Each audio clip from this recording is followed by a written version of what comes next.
లేదు కాబట్టి వాళ్ళకి ఆ సమస్య లేదు. లేకపోతే క్రిస్టియానిటీలో కులం లేదు కాబట్టి సమస్య లేదు. మతమే ఉంది ఆ 2 చోట్ల. లేదా బౌద్ధ మతము, జైన మతము, సిక్కు మతం ఇట్లా మతాలు ఉన్నాయి కానీ కులాలు లేవు.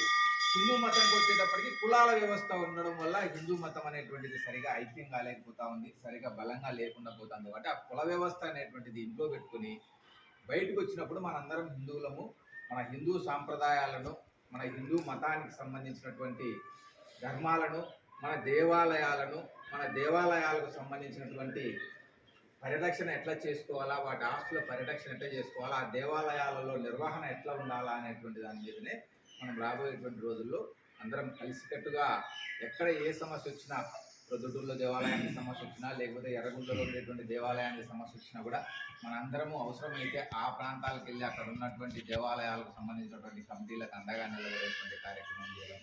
లేదా ఇవాళ ఎర్రగుంటలో ఈ గుడి వార్షికోత్సవం మార్చిలో జరుగుతుంది. మిగతా ప్రాంతాల నుంచి కూడా ఆ రోజు ఇక్కడికి రావడం, ఈ వార్షికోత్సవంలో పాల్గొనడం, లేదా ఇంకొక ఊర్లో ఏదైనా గుడికి సంబంధించినటువంటి వార్షికోత్సవమో లేకపోతే అక్కడ ఏదైనా జరిగినప్పుడు మనమందరం పోయి అక్కడ చేదోడు వాదోడుగా నిలబడడం, పదో పరకో సహాయం చేయడం, అక్కడ